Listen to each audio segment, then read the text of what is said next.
بسم اللہ الرحمن الرحیم۔ بسم اللہ الرحمن الرحیم۔ السلام علیکم ورحمۃ اللہ وبرکاتہ۔ ہم تنوین کا ٹاپک اسٹارٹ کر رہے ہیں۔ تنوین یعنی عربی کی ڈبل حرکات کو تنوین کہتے ہیں۔ فتحہ ایک زبر، لیکن جب یہ ایک زبر ڈبل ہوا یعنی کہ دو زبر بنا تو ہم فتحہ کو اب فتحتین کہیں گے۔ بالکل اسی طرح کسرہ، کسرتین، ضمہ، ضمتین۔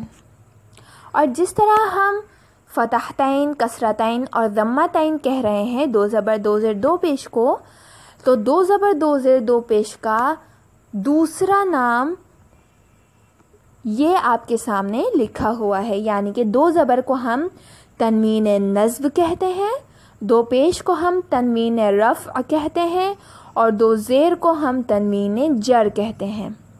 یہاں اب ایک علمی نقطہ آپ کو اپنے ذہن میں محفوظ رکھنا ہے کہ جب کبھی ہمیں دو زبر لکھا ہوا ملتا ہے تو خطاطی کے اعتبار سے دو زبر کے ساتھ ہمیں ایک الف بھی ساتھ لکھا ہوا ملتا ہے، لیکن دو زیر اور دو پیش میں ہمیں الف لکھا ہوا نہیں ملتا۔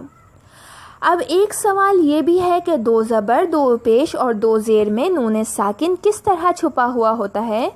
تو یہاں ہم اپنے لیفٹ ہینڈ سائڈ پر دیکھ سکتے ہیں کہ نون ساکن پر سرکل بنا ہوا ہے، جو کہ ہمیں یہ بتا رہا ہے کہ دو زبر دو پیش اور دو زیر کی ایک ایک حرکت موجود رہتی ہے، جبکہ جو دوسری حرکت ہوتی ہے وہ نون ساکن ہوتی ہے در حقیقت، یعنی کہ ایک زبر موجود رہے گا جبکہ دوسرا زبر نون ساکن ہے، دوسرا پیش نون ساکن ہے اور دوسرا زیر نون ساکن ہے۔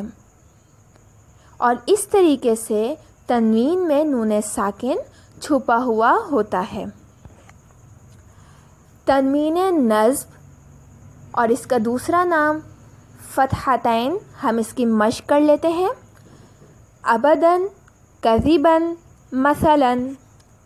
تنوین جر یعنی کسرتین، غاسقن، عین، حاسدن۔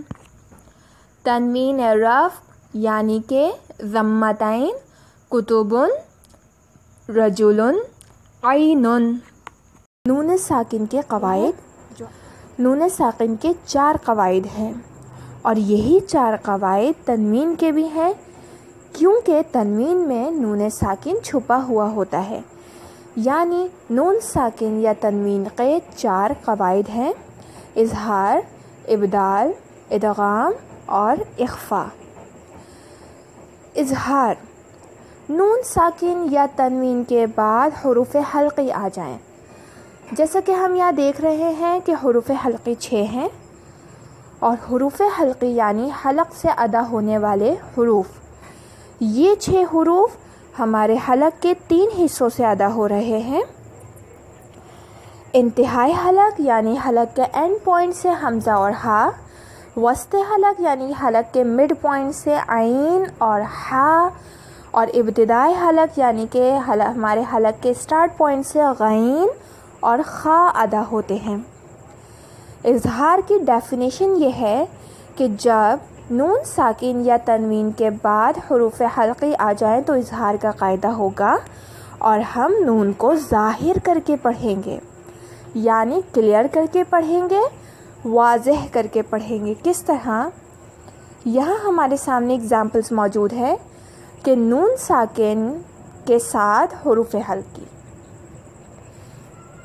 وَيَنْأَوْنَ، أَنْهَارُ، أَنْعَمْتَ، مِنْ حَسَنَةٍ، مِنْ غَيْرٍ، مِنْ خَيْرٍ۔ ہم نون کو ظاہر کر کے پڑھ رہے ہیں، نون کی آواز کلیئر آ رہی ہے۔ اور تنوین کے ساتھ حروف حلقی: عذاب علیم، اسحر ھذا، سمیع علیم علیم حکیم رب غفور علیم خبیر۔ نون ساکن کے قواعد ہم پڑھ رہے ہیں، اظہار اور ابدال ہم پڑھ چکے ہیں۔ ابدال کے قاعدے میں ہم نے پڑھا تھا کہ نون ساکن یا تنوین کے بعد حرف با آ جائے تو نون ساکن میم ساکن میں تبدیل ہو جاتا ہے، اور ہم 4 کا مد دے کر غنہ کر کے پڑھتے ہیں۔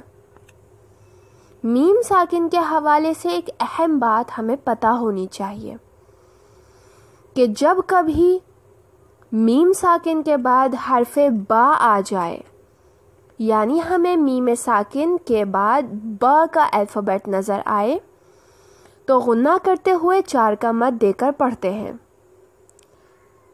کس طرح؟ وَمَا هُمْ بِمُؤْمِنِينَ عَلَيْهِمْ بِوَكِيلٍ تَرْمِيهِمْ بِحِجَارَةٍ لَكُمْ بَهِيمَةٌ۔ نون ساکن کے قواعد ہم پڑھ رہے ہیں، اظہار اور ابدال ہم پڑھ چکے ہیں۔ ادغام کے معنی ہیں ملانا، ایک لفظ کا دوسرے لفظ میں ملنا۔ ادغام کا قاعدہ کب ہوتا ہے؟ نون ساکن یا تنوین کے بعد حروف یرملون آ جائیں۔ اب یہ حروف یرملون کون سے ہیں؟ در حقیقت حروف یرملون 6 ہیں، یا، را، میم، لام، واو، نون، اور یہی 6 حروف مل کر ایک ورڈ بنا رہے ہیں یرملون، تاکہ ہمیں یہ ورڈز ایزیلی یاد رہیں۔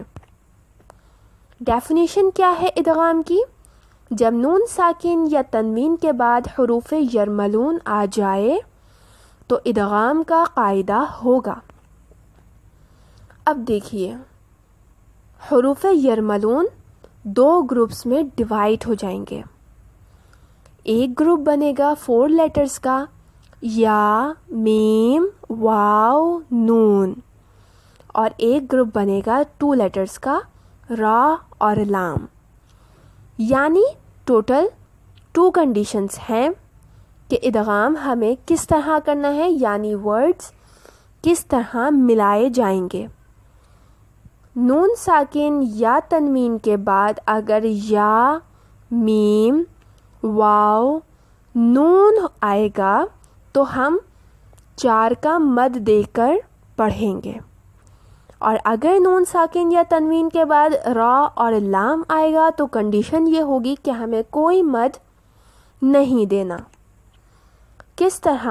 ہم ایگزامپلس میں دیکھتے ہیں کہ جب نون ساکن کے بعد 4 لیٹرز میں سے کوئی ورڈ آ رہا ہے، یا، میم، واو، نون میں سے، تو ہم 4 کا مد دے کر پڑھیں گے۔ کس طرح؟ لِمَن يَشَاءُ مِن وَلِيٍّ مِن مَاءٍ مِن نِعْمَةٍ، اور نون ساکن کے ساتھ اگر را اور لام آ جائے تو ہم جانتے ہیں ہمیں کوئی مد نہیں دینا۔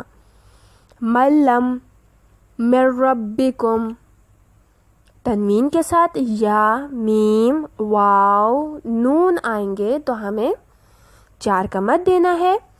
لِقَوْمٍ يَعْقِلُونَ إِلَٰهٌ وَاحِدٌ عَذَابٌ مُّهِينٌ شَيْءٍ نَحْنُ، تنوین کے ساتھ را اور لام آئیں تو ہم جانتے ہیں کہ ہمیں کوئی مد نہیں دینا۔ یوم اللہ غفور الرحیم۔ نون ساکن کے قواعد ہم پڑھ رہے ہیں، اظہار، ابدال، ادغام ہم پڑھ چکے ہیں۔ اخفا کے معنی ہے چھپانا۔ اخفا کا قاعدہ کب ہوگا؟ نون ساکن یا تنوین کے بعد حروف مابقی آ جائیں۔ اب یہ حروف مابقی کون سے ہیں؟ کہ جب حروف تہجی میں سے ہم مائنس کر دیں گے حروف حلقی جو کہ 6 ہیں، حروف یرملون جو کہ 6 ہیں، اور حرف با جو کہ 1 ہے، یعنی ٹوٹل 13 ورڈز کو حروف تہجی کے 28 حروف میں سے مائنس کر دیں گے تو ہمارے پاس کل 15 حروف بچیں گے، اور یہی 15 حروف حروف مابقی ہیں۔ اخفا کی ڈیفینیشن کیا ہے؟ نون ساکن یا تنوین کے بعد حروف مابقی آ جائیں تو اخفا کا قاعدہ ہوگا اور نون ساکن کو چھپا کر پڑھیں گے اور 4 کا مد دیں گے۔ اب نون ساکن کو چھپا کر کس طرح پڑھیں گے؟ نون ساکن کے ساتھ ہم حروف مابقی کی مثالیں دیکھ لیتے ہیں۔ تم، اب دیکھیے یہاں پر نون ساکن کو چھپا کر پڑھا کیا گیا ہے، اخفا کیا گیا ہے، اظہار نہیں کیا گیا، یعنی کہ ہم نے انتم نہیں پڑھا بلکہ ہم یہاں اخفا کر کے پڑھ رہے ہیں۔ تم، انفسکم، طاہر من جوع۔ تنوین کے ساتھ حروف مابقی کی مثالیں دیکھ لیتے ہیں۔ حبا فمنہ، عذاب قریب، جزءا ثم واحدة تأخذهم۔ اللہم صلی علی محمد وآل محمد وعجل فرجہم۔ والسلام علیکم ورحمۃ اللہ وبرکاتہ۔ سبسکرائب کیجئے ذکر ٹی وی اور اس علم کے سفر میں ہمارے قدم کے ساتھ قدم ملائیے۔